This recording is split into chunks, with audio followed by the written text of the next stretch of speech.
Hi everyone, thank you so much for joining us. Sorry for that small delay in getting started. The webinar today is brought to you by the Center for Citizen Diplomacy, a signature initiative of Pixera Global. This webinar is part of the Citizen Diplomacy Network.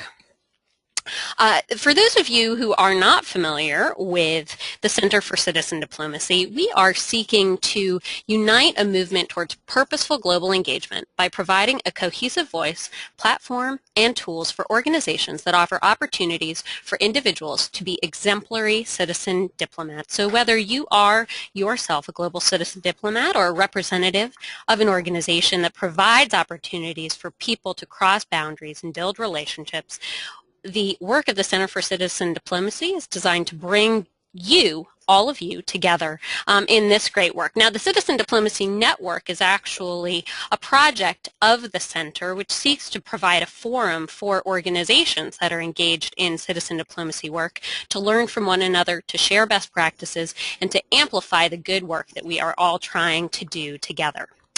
It's my absolute pleasure to have the opportunity to moderate today's webinar. My name, as I said earlier, is Alicia Bonner-Ness. I am the editor of the New Global Citizen, which is a social impact publication that is working towards telling the great stories of citizen diplomats everywhere, as well as the work of organizations and individuals who are committed to global social impact. I'm also the Senior Manager of Communications at Pixera Global, which of course is home to the Center for Citizen Diplomacy. Today's webinar is one of the key benefits of the Citizen Diplomacy Network. So we're delighted to offer opportunities for our members to showcase the great work that they are doing. And before we dig into the subject of today's webinar, I'd just like to move through a few housekeeping items. If you are joining us on Twitter today, we invite you to follow at CitDiplomacy, that's CITDIPLOMACY. And if you are yourself tweeting, which we hope you are, you can use hashtag #ClickDiplomacy. Yes, that's click, C-L-I-C-K diplomacy.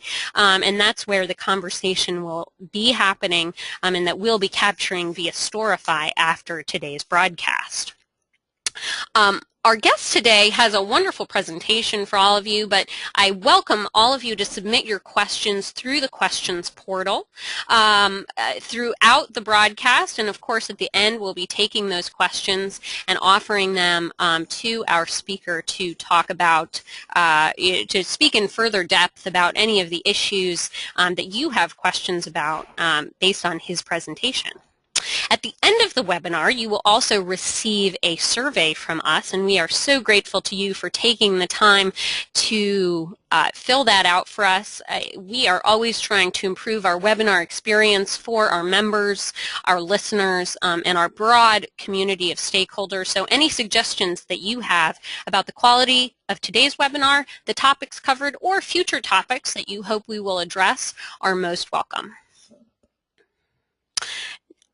In this age of globalization, motivated professionals are seeking meaningful opportunities to help solve global development challenges. Today's topic shines a spotlight on best practices in skills-based volunteering, an important avenue of global citizen diplomacy. Individuals who volunteer across borders bring with them a wealth of knowledge and cultural differences that yield learning for everyone involved. To have meaningful social impact, people and organizations need to know how to create a meaningful volunteering experience.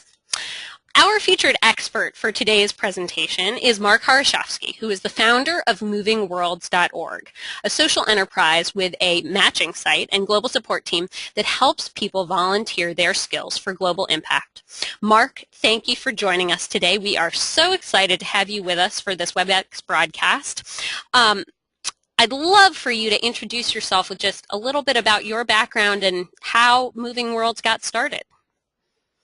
Yeah, thanks so much, Alicia, and a pleasure to be here, and thank you to everybody for dialing in and making being a part of this this webinar with us. I'm really thrilled to be here and excited to be a part of the network along with all of you. So, you know, my story and a big part of that is the Moving Worlds story is you know, looking as a young professional for ways to get involved beyond just my city, just beyond my community, and spent a year traveling and volunteering with the sole focus of only using my skills and supporting not just nonprofits, but also schools or social enterprises as well as startups. And along the way, of course, as everybody does, learned a ton, both about myself, also about other communities, and also of some right and wrong ways to engage when traveling overseas to volunteer. And that really cued off a kind of a side research experiment, if you will, to learn from the Peace Corps, from fellows programs, from global pro bono programs like Fixera offers and others, to really best understand, if we are interested in volunteering our skills overseas, what is the best way that we can do that? And as with everything, there's no secret cookbook, but there is, of course, a process, and I think what we're really excited to share is a bit about that process. And so, excited to dive into the presentation. You'll excuse me, I'm going to use the word experteering instead of skills-based volunteering. It's just a little shorter and a little snappier, and it's also our Twitter handle. So if you have, after the session, if you want to stay engaged with us, we invite you to at experteering. My email is also on the slide in case you have feedback or comments to share. And I'll start actually with my story just a little bit. Somebody who is going and saying, I have some skills, I have some passion, I have some energy. How can I help, if at all? And what I realized is that help was actually the wrong word to start with, and engagement was actually the right word to start with. And there's a famous quote by Harvey S. Firestone who says, right, you get the best out of others when you give the best of yourself. And I think that by engaging in skills-based volunteering and in hosting volunteers, you help to realize your truest potential, whether it's that as an individual or that as an organization. So, of course, what I want to share is what is the best way that you can give the best of yourself and receive the best of others. And so stepping back, why do we care in the global development space about the notion of volunteering? What place does that hold? And I think that where everybody who is looking to engage in experteering should take a moment to consider is really what is the role in the greater picture of progress. And for anybody who's ever seen Hans Rosling give a presentation, and if you haven't, then I highly encourage you to go to TED and look up a Hans Rosling presentation. And one of his famous quotes is that you have to have more concepts than just developing countries and developing worlds. And he uses data to show that more and more we're actually becoming more and more equal globally. Of course, we talk about gaps and we talk about differences and differences in access, but overall lifespans are increasing, income is increasing, and there are some very, very positive trends. And the whole notion of developing economies and developing countries is starting to be an old way of thinking. And what actually is a little bit more progressive is how do we best engage with each other to lift up everybody, all countries, all economies, all people. And the talent gap is one of the leading challenges to this global lifting. And you'll excuse a little bit of a busy slide here, but when we look at what is the role, how do we lift everybody up? Organizations, for-profit or non-profit, starting on the left side, they need investment, some type of capital, whether it's investment or foundation money, to start growing. If you move down to the bottom, you need markets, you need places where you can engage and sell services, whether that's the service of love or providing access to people who have nothing in terms of something where nonprofit play, or whether that's in terms of new applications or artwork or food. We need markets. And we need talent, of course, people to bring these ideas to life, to take advantage of investment capital and marketplaces to create sustainable operations. And then capacity building, which is this notion of how do we mentor and how do we train more skills, more management skills, more innovation skills, more entrepreneurial skills to grow and to fill in what is a talent gap. And when we look at it, we look to you. We look to people who are part of networks like this, people who are looking at the bigger picture to say, what role do I as a person have in making a sustainable impact? And that's in assisting with helping grow talent and helping build capacity. And that's really how we look at expertiering's role. And whether you're engaging this as an organization receiving or as a person going, that we encourage you to look at it that way, that this is your role. You're helping to tackle challenges and help to develop others, and also you're going to help develop yourself. And I think that's a really, really important takeaway, and which is why we say that the very first thing that you should consider when going on expertiering trip is not the work that you will do or things that you want to do, but rather just you as a person. What are you looking to get out of this experience?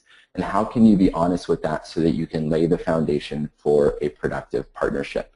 And in fact, the single most important part of any expertiering engagement is a mutually beneficial partnership.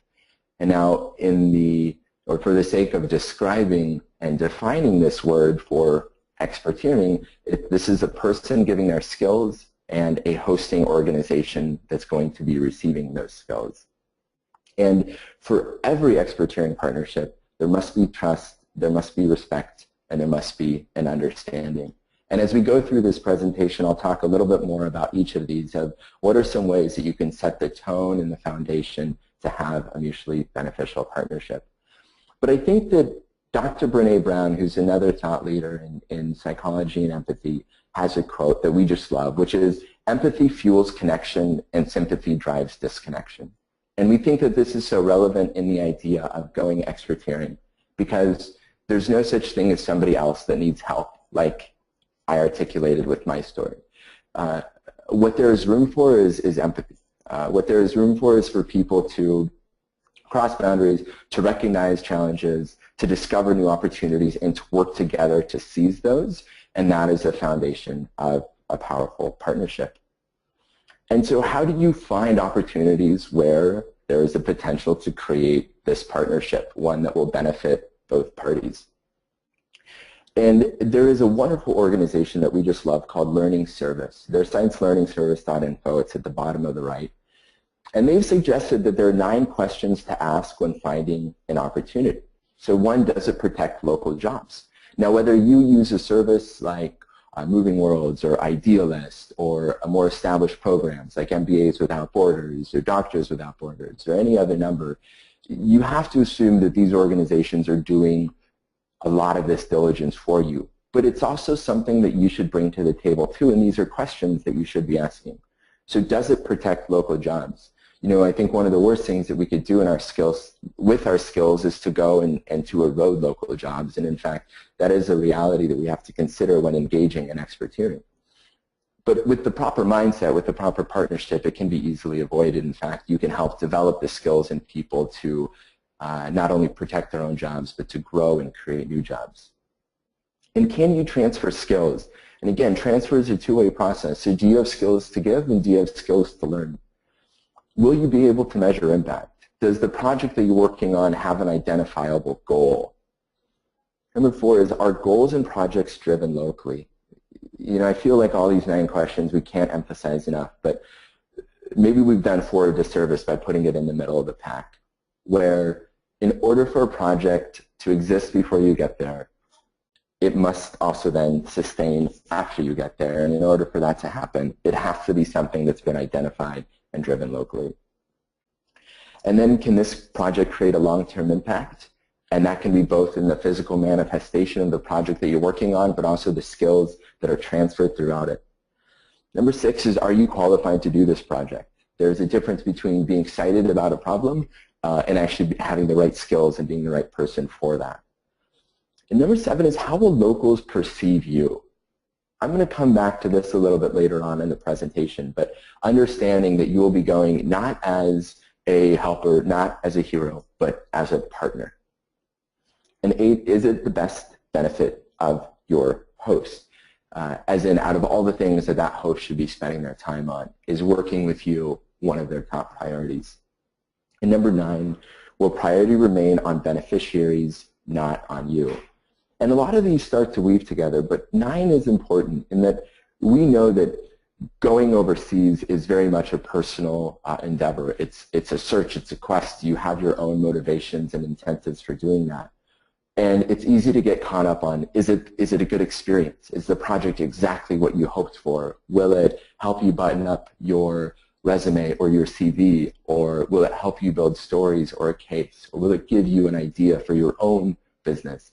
And those, of course, are all important as they are your drivers. But that's putting the focus on you. And in order for a successful partnership to happen, you first have to give the best of yourself to others. So you first have to make sure that the priority is on the beneficiary.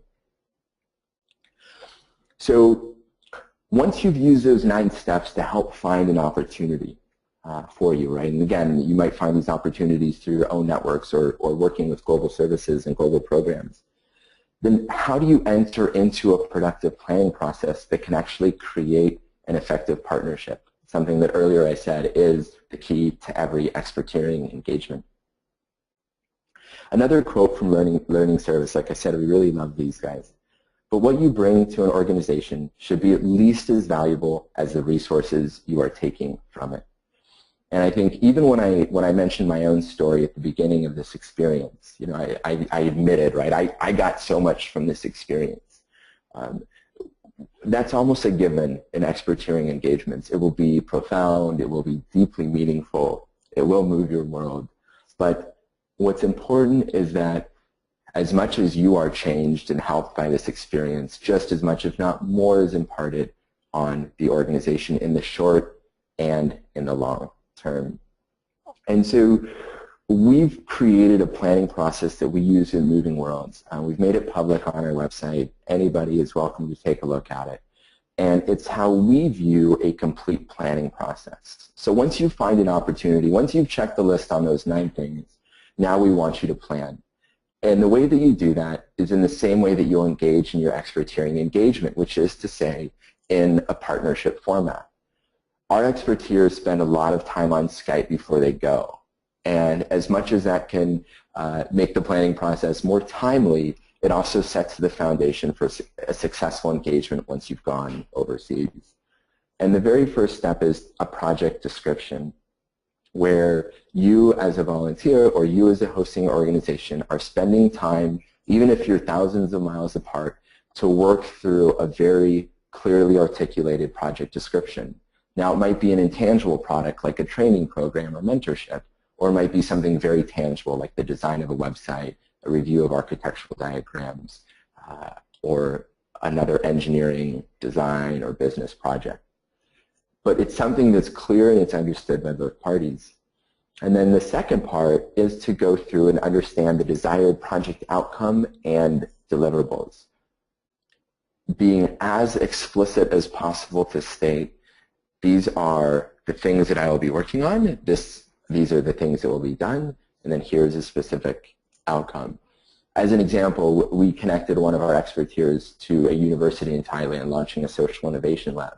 Their project outcome was a specific business plan that was ready to go in front of potential funding organizations along with a presentation deck, and the first meeting was on a set date. And so by being able to understand clearly the outcome of the project, they were able to work backwards to set up their own milestones for the projects. You know, when were they going to do internal reviews, talk to other stakeholders, have all their financial information finalized, etc. And then 3 is work and role description. So if anybody's been in consulting or knows a little bit about the field, or if anybody has spent much time in a contract relationship, either individually or as part of an agency, you'll start to look at these questions and say, wow, this kind of sounds like a statement of work. And that's exactly what we're building towards, a formal document, right? I'm going as a professional, I'm using my skills, and we're going to treat this as professionals should. And so a work and role descriptions, who is responsible for what and by when. And again, this is something that's being documented on paper. And then number 4 is a project sustainability plan. We always like to say that success happens after you leave. And so in the sustainability plan, once the project is completed, what steps are we putting in place in order for it to continue to live on? So in one case, we had a experienced marketer go and work with female-led startups in the Middle East. And part of the programs that she was working on was helping people set up some basic social media tools that they could use to improve and monitor some of their social media presence. And in doing so, success for her was not just establishing the tool, but training others to use those tools, and in fact, observing them use it after she had finished in order to ensure that they clearly understood the full scope and power of those tools. So then 5 is a definition of success. And this should really be 2 key pieces, personal and professional. This is a place where both you and the hosting organization should be extremely open and honest to say, look, if I'm traveling as a professional, I do want to learn more about your language or culture. Or when I return home, I do want to be able to communicate this experience on my resume. Or maybe I'm looking for an inspiring opportunity that I can sell into my company, or maybe start a new company. Whatever your personal goals are, we highly recommend that you put those down on paper and you share those with the host, because they might have connections, they might know, they might then be able to tailor the way that they interact with you in such a way to help you get the most out of that experience. And then of course, professionally in terms of the project, what is going to happen? And we actually measure success as a point 1 year down the future. So in our planning process, a question that we ask both sides is, 1 year after the end of your engagement, what can you ask to know if your project has been successful? And again, it's tying into that notion of success happens after you leave. And because you believe that, you have to measure it. And in order to do that, you have to put it down on paper. And then, equally as important, are on-site logistics. One of the stories that I heard from somebody when they had gone volunteering overseas on their own was, his name was Peter. He didn't bring his laptop. His hosting organization didn't have an extra laptop, and he was going to be hopefully doing a lot of data analysis and needed Excel. And he wasn't able to, and so he had gone, and he still had a nice trip, but it was something so simple as if we had just talked about that first. And that's what the on-site logistics session is really trying to hammer out, is who is responsible for the laptop? What about setting up a workstation?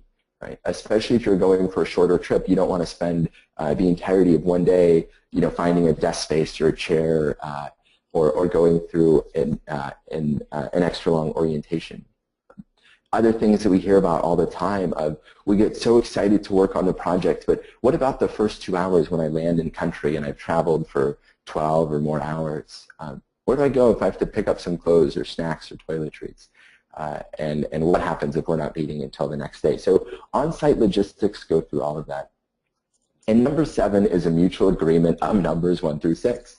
Again, I talked about putting all of these down on paper in partnership with your hosting organization. And 7 takes it a step further to say, if we're committed to each other, if we're committed to this partnership, can we sign the dotted line at the bottom of the paper to say we agree to everything we've discussed in 1 through 6?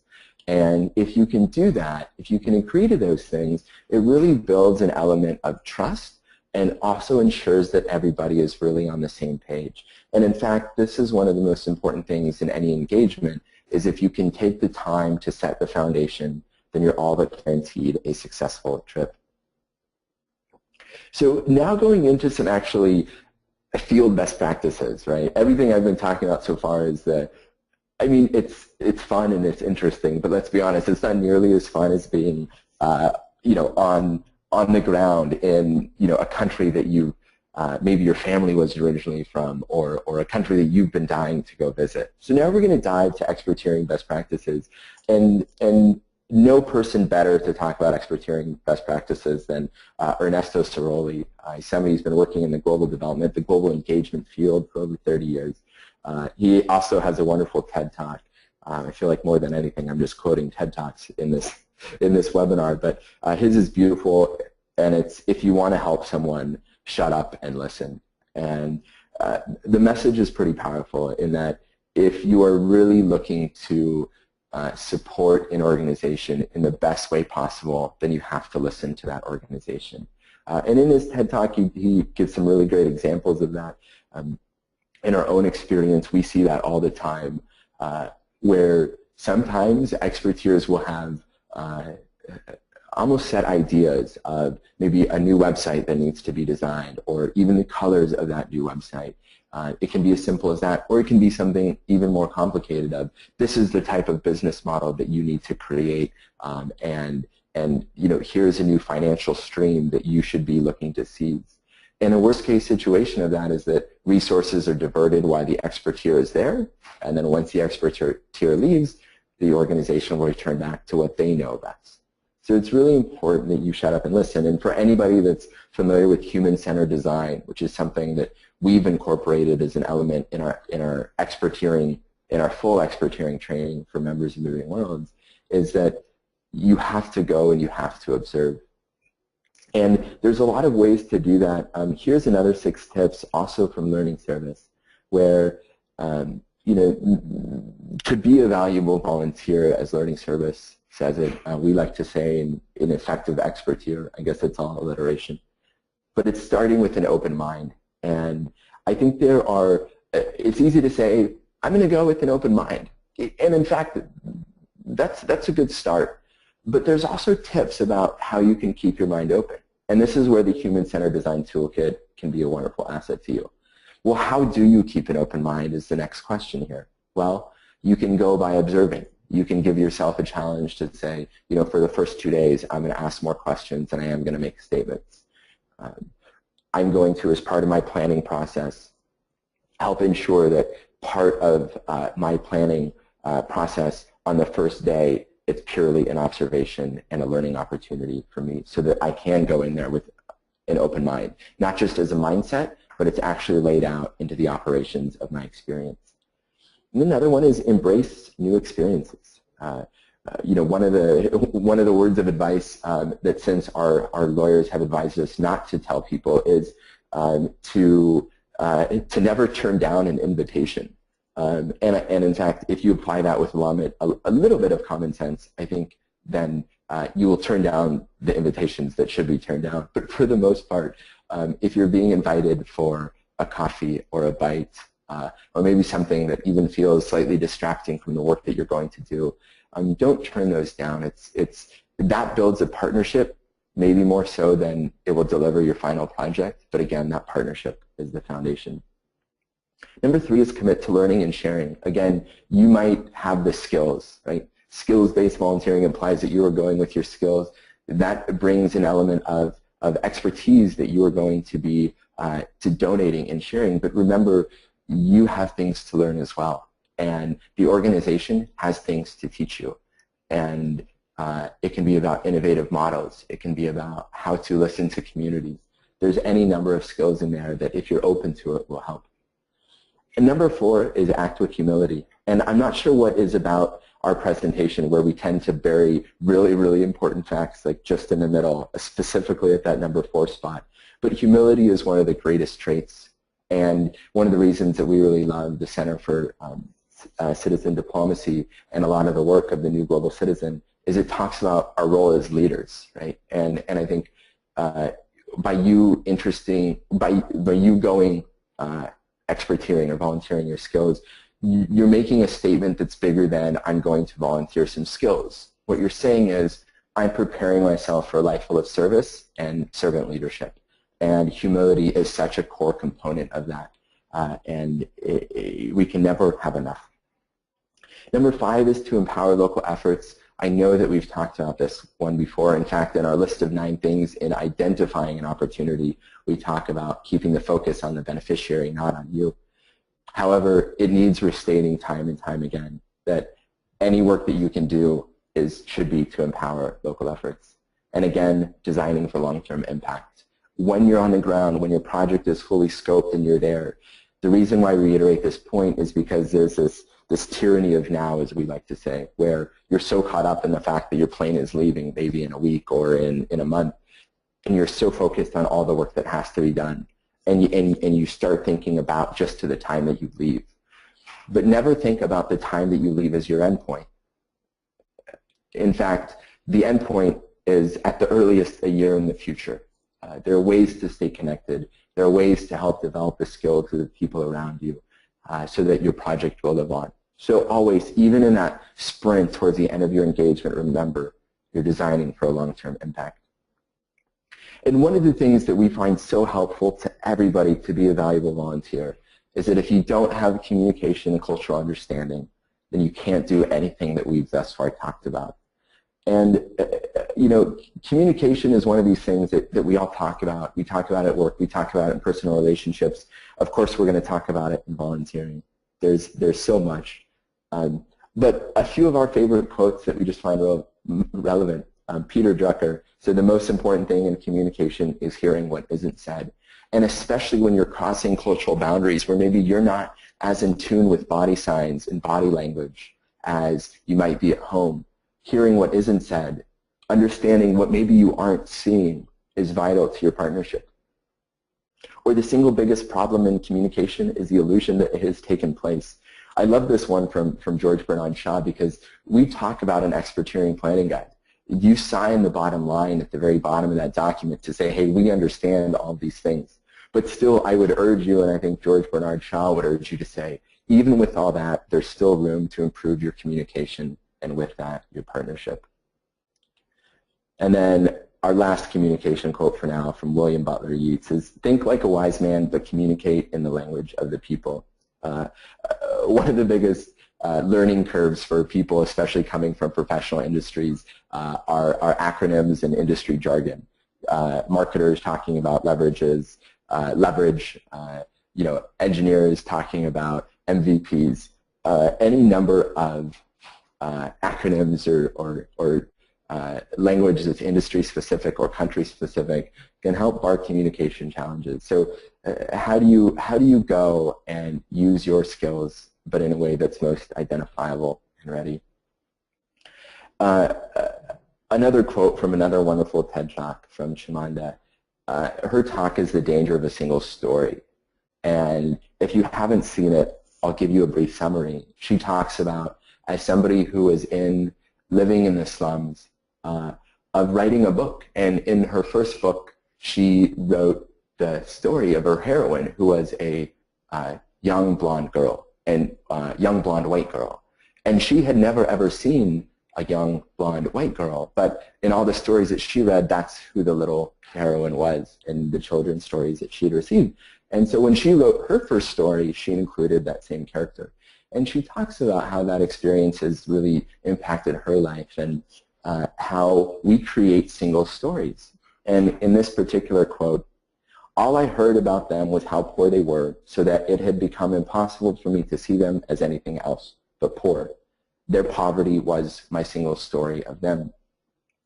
And when you go experteering, you will have a single story. As hard as you work to break down your single story, it will still be there. And you should work in any way capacity with doing additional research beforehand, talking to more people that have been there, talking with your hosting organization to help break down that. But another part of the single story that's just important to recognize is that hosting organizations and people receiving volunteers, they also have single stories of their volunteers. And we hear this time and time again. And so while we do warn you to say beware of your single story of them, whoever them may be, we also say watch out for their single story of you. Especially when you're coming in with the title of an experteer or as a skills-based volunteer, eyes will be on you as the expert. And maybe the hardest thing for you to say is to not give advice and to instead say, I don't know yet. Let's take time to observe. Let's take time to show me everything that you know first. And we do hear about this over and over again, which is why we like to highlight it so seriously. And I think with a really powerful talk from Chimamanda, and again, if you haven't seen that on TED, it's called The Danger of a Single Story. So now, once you've identified the opportunity, once you've planned, once you've gone to a community and you've shut up and you've listened and you've followed the tips to be a valuable volunteer and you've honed your communication and you are culturally open and you have a powerful partnership, there's one thing that we see over and over again that people forget to do while they're expertiering. And when I say people, I don't just mean the host and I don't just mean the volunteer, I mean both parties. And it is reflection. Trudy Vyssotsky, who is a psychologist located in Australia, talks about that honest self-reflection opens your mind to reprogramming change, success, and freedom. And I think this is for both parties. The reason that there is this partnership in the first place is because both parties have said there is a gap, and if we work together, we can fill it. We can get ahead. We can both elevate ourselves and the people around us if we work on this experience. We are changing. We are driving success. We are working on something greater than ourselves. And to take the time to reflect afterwards is the icing on the cake. It's the way to cement in the learnings that you have. But it's also to share the things that you have learned, not just with each other, but now the greater global community. And this is where being a part of a powerful network like the Citizen Diplomacy Network is so important. This is how, if you can share these things, if we can come together for webinars, for coffee chats, and for Twitter chats and others to share our ideas and our reflections, then we can truly become smarter. And it can be as simple as, some of our best stories have come to us, people using Facebook notes or just really big captions attached to all their pictures. And they share not only the highs, but also the lows. One of our experts left a blog post that was called 70 words in 70 days. And every day she just wrote down one word that identified her feelings that she had. And she just laid them out. No repetitive words. And you heard everything from joy to sorrow, from elation to lonely. All these different emotions that can come out. And I think it's really important, and it can be that simple. But then there's also maybe a little bit more work for a reflection channel. It's something like setting up a Medium or a Tumblr account. Or if you're really feeling ambitious and you have some skills, then you can set up your own WordPress blog. Now, whichever channel that you choose, we just recommend that you choose one. You take those notes, and when you take those notes, you share those notes. Again, you can share them openly on Twitter, tagging Experteering or tagging the Citizen Diplomacy Network or the New Global Citizen or other global development partners that you might be working with. You can take time to email people who have been in similar situations, or you can email us to say, hey, I learned this. I want other experteers and other volunteers to know about this too. So not just putting it down on paper, but actually sharing. And if we can do that, then I believe we can all get smarter together. So we do have some parting thoughts for you, but before that, I would love to turn it back over to Alicia so that you can ask some questions, because we have seen some hands go up and we have seen some questions. So Alicia, I'll go back to you. Thank you so much, Mark. What a great presentation. So we do have a couple of questions coming in, but before we turn to the audience questions, this is a highly technical webinar to a certain degree, and obviously not all of the members of the Citizen Diplomacy Network are doing work related to volunteering, though of course many of the folks who are tuned in today are and have. I'm eager to hear you talk about your experience of a single story in the year that you spent volunteering your skills for social impact, and when was the moment that you became aware of your own single story of someone else, or of someone else's single story of you? Right. You know what? The time that it hit me is I was supporting the Nepal Wireless Project in Nepal, and was spending time up in a pretty remote village, and they had just received a computer lab as part of this project, and I was coming in here to help identify a way that the teachers could start roping in the computer lab into some education. And the single story started when we walked in the very first day, and they took everybody out of classes, and we all sat in a computer lab. And of course, there's 10 computers and 70 students. And somebody gave me a book and said, "Okay, teach. You're the expert." And I said, "Oh no, hold on. What have you been teaching them?" And then pulled one of the teachers aside and said, "Why have you pulled everybody out of classes to come learn this? This might not be right yet for their state of learning."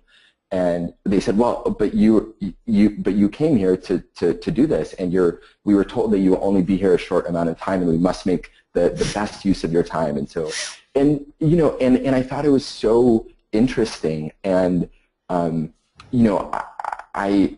think I fed up into that. I didn't go through enough planning. I wasn't aware that that was the communication. I did myself not make it clear enough that the way that I was hoping to engage was to first go with an open mind. So that experience just really, really stuck out to me. And later that what we actually learned is that not only were they going to use it for education, but they had also been building a trail to start incorporating their school as being part of some of the Annapurna trekking routes, and we're going to be turning it into an internet cafe to help generate extra revenue for the school. So they had already been thinking about way better ideas than I would have ever been able to have. That's a fantastic example. So we've got a number of questions here from our audience that I want to sort of roll together into one, because I think that you can answer them as a whole. So we've got a lot of questions here about logistics. One of the questions is, how do you develop a contract that manages risk? Another person's asking about host expectations and how to handle hosts who have projects that need to be executed on a specific timeline. How do you train and prepare your expertise for their experiences? Are you MovingWorlds? How are you matching participants to projects? And are you doing any virtual engagements? And if so, what are they? And if not, why not? Absolutely. Yeah. So when I started off the webinar, I said, look, there's no cookbook, there's no ingredient list to have a successful engagement, but there is a process that you can walk through. And one of the values, and of course you have to understand that I have a bias here because this is what MovingWorlds does, but one of the values of working with organizations, also like Pixera and MBAs Without Borders, is that you have an intermediary who's helped train both sides, who have set these expectations to both sides. And so, like, when we start sourcing opportunities for our professionals, we look for signs of co-investment.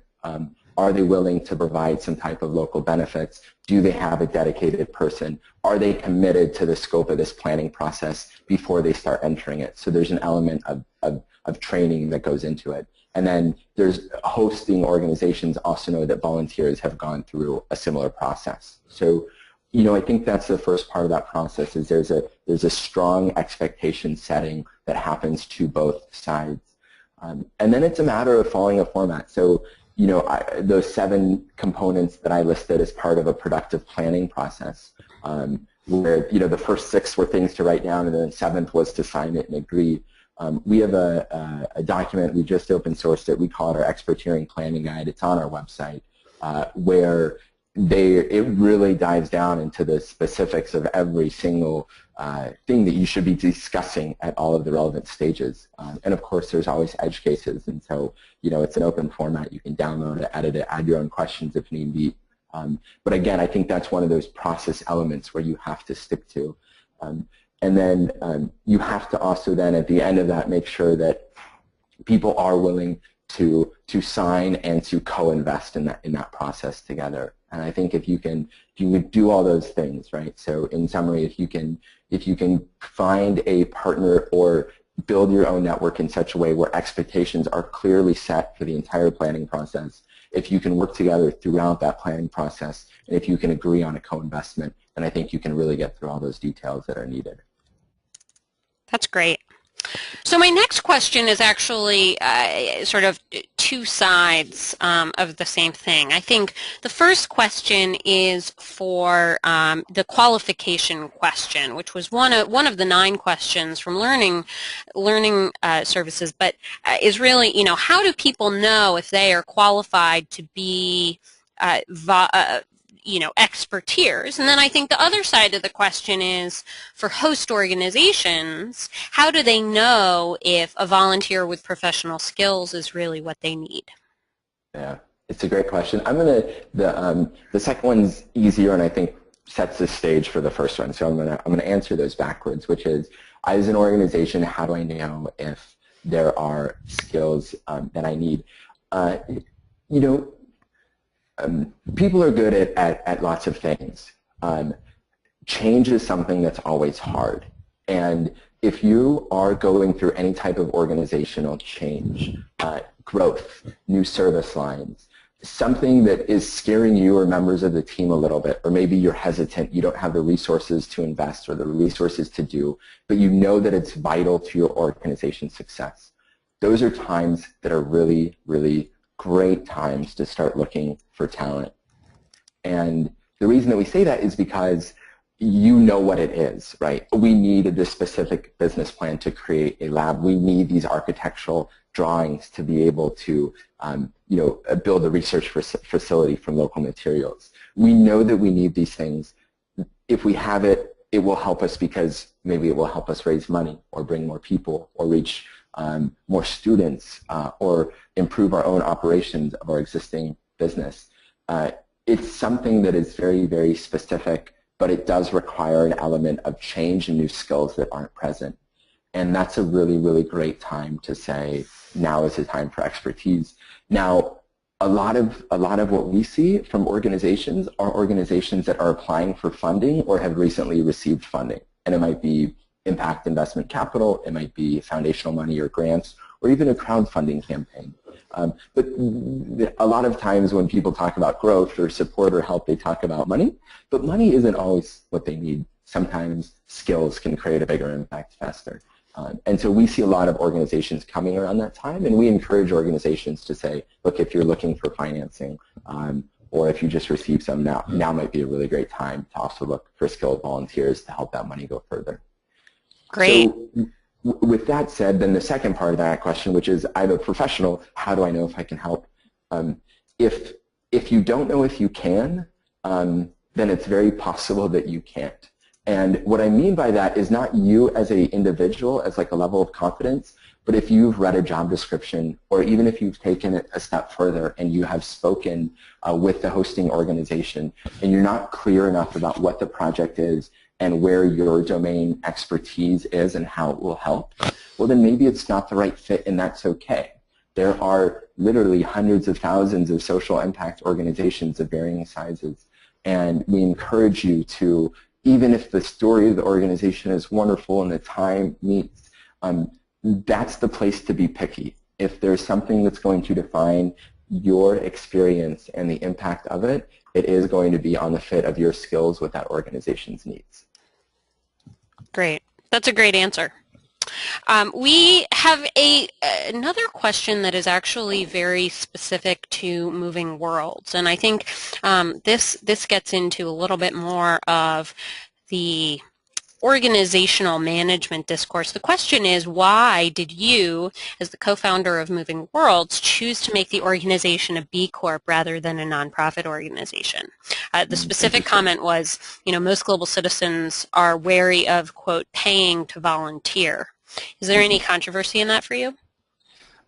Yeah, I think so, and I think for the team, it wasn't an easy answer, right? I think, nonprofits are wonderful, and there's a place for them. When we were kicking the idea to get started, people were approaching us and saying, if you can help me find a place to volunteer my skills, and if you can, a lot of discovery before we finally got here, but if you can provide me personal support, right, if you can spend time on Skype with me to help me choose between different opportunities, if you can help ensure that on the time and investment that I'm going to make, if you can help ensure those things, I'm willing to pay a matching fee, much like I would on, a dating site or on a curated job site. And so the reason, though, that we ended up as a B corporation is because literally when we see revenue, we see impact. If an organization is bulk buying seats to get people expertise, or if people are going independently, our alignment is one and the same of revenue equals impact. And that meant that we didn't have to build up a separate fundraising and operational arm to support a nonprofit. And getting started as a nonprofit is often expensive. It's expensive tracking. You need a bigger team to support separate fundraising operations and others, and there's absolutely a place for them. But because we saw efficiency with being able to create matches, we felt that the B Corp was actually the right path for us. That said, we actually did very much start down the nonprofit status, and were guided by some really wonderful advisors, and also other global development partners who saw that some of the promise for efficiency that we were able to create this way would allow us to move faster, especially early on. That's a great answer. Thank you.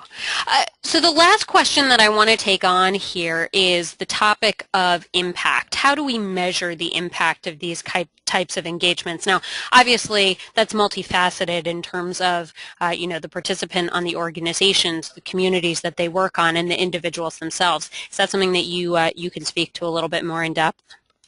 Yeah, absolutely. And I'll also start by saying it's a big challenge, right? I think there's a reason why a lot of people, especially in the nonprofit and the foundation space, aren't working on the talent gap problem that's been identified. I mean, there's global development organizations, the World Economic Forum, and others that have said, one of the biggest challenges that we have is an access to talent. It's in some countries like India and Brazil, it's the leading barrier to progress. A very similar story in leading corporations. I believe one of the recent stats I saw on the Stanford Social Innovation Review, perhaps, where the 60, or a PwC study maybe, was 67% of corporate CEOs identify that leadership is one of the top priorities and that they're not doing enough to build it. And it's because it's so hard to measure. And if some of the organizations that we really admire, like Acumen Fund, if they give seed capital to an organization like Delight, and that organization grows and provides electricity and clean energy to people around the world, and they get to say, hey, after our investment, this is how many jobs have been created, this is how many people live in cleaner homes, that's very believable. What you don't see happening in the industry is this person received a volunteer and then all those things happen because of that volunteer. The believability of that statement is, quite frankly, very, very challenging and not as common. And so how do you find a root metric that all volunteers can attest to and build up to around maybe job creation or carbon reductions or fewer emissions or health outcomes? And quite frankly, I think the answer is you can't. And maybe you shouldn't. Where we define metrics is at the match level, where every single expertise works with their own host organization to establish their own metrics that define success for them, and in doing so are able to actually document their own survey a year afterwards to say, how will we know that it's been an impact? And as we're doing that, we are starting to see some themes that ladder up, and I think that the entire industry has a way to go in terms of improving the metrics that we capture for the impact of skills-based volunteers. But it is, quite frankly, it's a long answer because it's a challenging one. That's great. So Mark, we only have a few minutes here, and I know you have some parting words for our audience. I want to make sure I hand it back to you before we close. Perfect. Thank you. Well, and thank you for the great questions. We have a little attendance counter here on the side, and I can see that almost everybody has stuck it out for the entire time, which I think Alicia really ties to the power of the network and to to the interest and the passion of people who are looking to contribute to greater good. So thank you all for being here and for being a part of it. I already used up one of my favorite quotes, which is never turn down an invitation. But the one that I really want to leave people with, which is a quote from Lao Tzu, an ancient Chinese philosopher: learn from the people, plan with the people, begin with what they have, build on what they know. Of the best leaders, when the task is accomplished, the people will remark, we have done it ourselves. And if I were to boil up the entire presentation into a few simple lines, I think that would be it. It's to go, it's to search, it's to be humble, it's to identify opportunities, or not where you can execute, but where you can empower the people to complete these projects themselves. And I think that's really where the beauty and the power of an expertarian engagement is. And as I started the presentation with the quote, you get the best of others when you give the best of yourself. And I think Lao Tzu here has kind of said, well, here is how you can give the best of yourself. So to all of you that have tuned in to either Go Experteering or to host these Experteers, thank you. The work that you're doing is helping tackle some of the leading barriers to global progress, and that's with accolades in and of itself. So thank you so much for being a part. Looking forward to connecting to you across the interwebs, the Twitters, the Facebooks, and everything else. And wherever your adventures take you, I just hope you'll share your reflections back with us. Thank you. Great. Well, we thank you so much, Mark, for your time today and your wonderful presentation. All of your insights are so valuable, both in the context of volunteering as a method of citizen diplomacy, but also in the citizen diplomacy discourse. Thank you to our audience for sticking with us today, and thank you for all of your wonderful comments and attention. For those of you belonging to organizations who have an interest in citizen diplomacy, we welcome you to check out the opportunity to join the network. It's a great place to connect with other organizations doing this work and to embrace the opportunity to gain greater visibility for your organization and your impact. I also want to leave with a small plug for the New Global Citizen, which is a great way to stay connected to stories of impact happening around the world. Our guest today, Mark, has actually just published a piece with us about how to use the principles of lean startup to find your purpose in your career. I encourage all of you to check it out, newglobalcitizen.com. Thank you all for tuning in today. That's all.